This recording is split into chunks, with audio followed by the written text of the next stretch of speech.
Bonjour Darina Al-Joundi. Après le jour où Nina Simone a cessé de chanter, voici Ma Marseillaise. C'est le titre de votre nouveau spectacle et c'est un événement parce que vous y racontez, évidemment c'est un personnage, mais c'est un peu votre propre vie. Comment vous avez réussi à avoir la nationalité française, vous la libanaise ? Eh bien, grâce au théâtre. Je le dis, l'art peut changer la vie. J'aurais jamais cru que ça va être mon cas.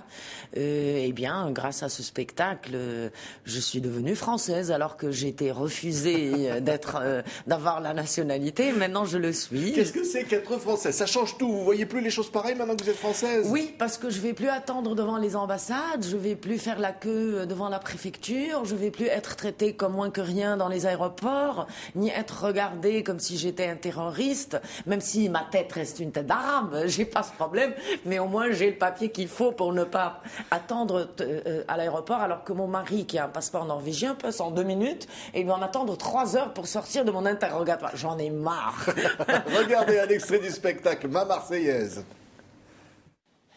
Enfin, c'est aujourd'hui, c'est le jour. C'est mon jour, mon dernier rendez-vous avant la naturalisation. J'en ai bavé pour en arriver là, mais j'y suis. C'est ça le plus important. J'ai passé beaucoup de temps dans mon petit coin, dans mon appartement de Beyrouth, à Genmeise, pas loin de la mer. Je prenais soin de mes plantes. Je restais là à attendre le moment où je pourrais partir. Je ne voyais plus personne. Je ne parlais à personne. J'allais faire mes tournages de séries de merde pour gagner ma vie, payer mes dettes et partir. Tous mes amis me disent « Toi, il te faut New York. Elle est faite pour toi. Tu vas te sentir chez toi à New York. » Ah bon? C'est ta ville? D'accord. New York, here I come. Voilà, New York. Mais ce sera Paris finalement. Oui, ça sera Paris. Paris, c'est pas New York hein, quand même. Ah, pas du tout, mais je veux pas New York. En tout cas, je ne peux pas vivre aux États-Unis, je ne pourrai jamais vivre là-bas. Alors, c'est une déclaration d'amour pour la France aussi, quelque part, mais pour une certaine France, une certaine idée de la laïcité, de la République, des valeurs. De l'égalité, de la justice, de la fraternité, mais surtout, moi et mon personnage Noun, on est des ferveurs partisans de la laïcité. Et surtout la laïcité. Ce sont les paroles d'une femme qui se bat. Oui, c'est parce que c'est une femme comme d'autres femmes dans le monde arabe, comme la plupart des femmes dans le monde arabe. C'est ce que j'essaye de dire tout au long du spectacle, que de ne pas les regarder comme des victimes parce qu'elles ne le sont pas.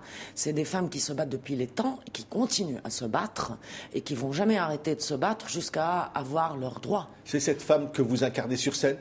Elle peut être égyptienne, par exemple, aujourd'hui, elle pourrait être tunisienne. Elle peut être tunisienne, libyenne, égyptienne, yéménite, du Bahreïn, libanaise, palestinienne, syrienne.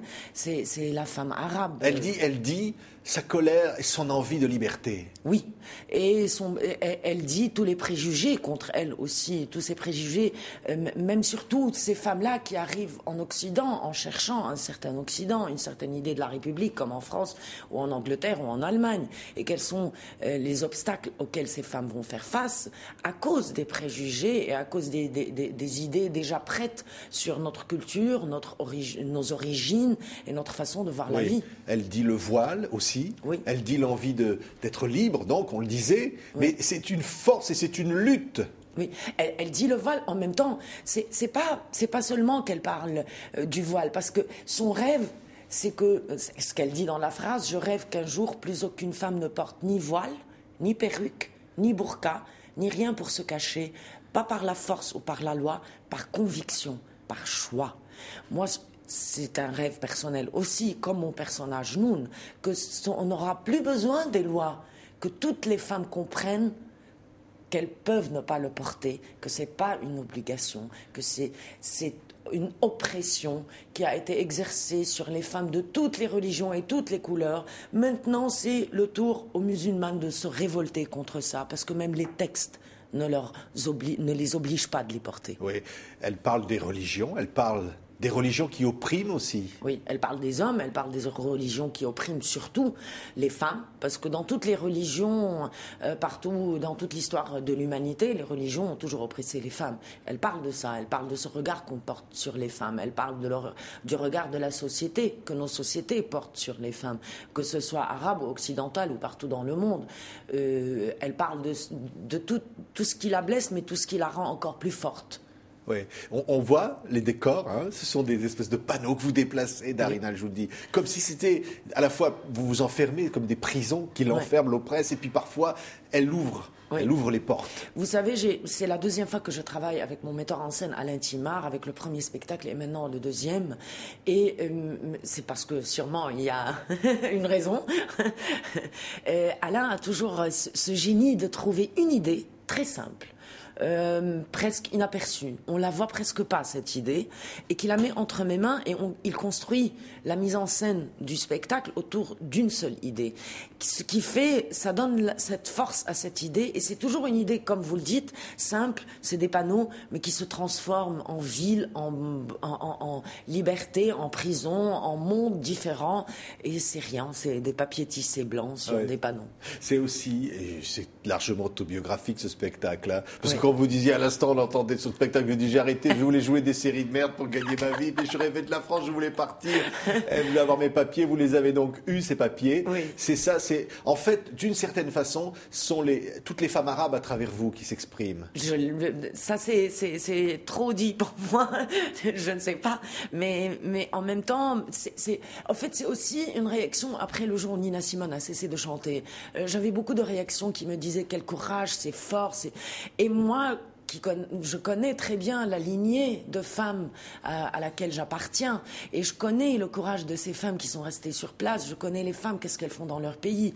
Donc j'ai eu envie de leur dire, mais je vais vous raconter les femmes que moi je connais alors. Si vous croyez que moi je suis courageuse, je vais vous raconter les autres. Et ça a commencé par là. En même temps, j'étais en train de préparer mes papiers, et en même temps, moi je discute avec Alain dès le début de notre travail, et on fait un travail sur plusieurs mois de répétition dans son joli théâtre des Halles à Avignon. On reste enfermés tous les deux pendant des heures et des mois à travailler, et il nous sort cette mise en scène. Merci Darina Joundi, ça s'appelle Ma Marseillaise, c'est votre Marseillaise, c'est celle qui sonne et que vous chantez d'ailleurs sur scène. Même faux.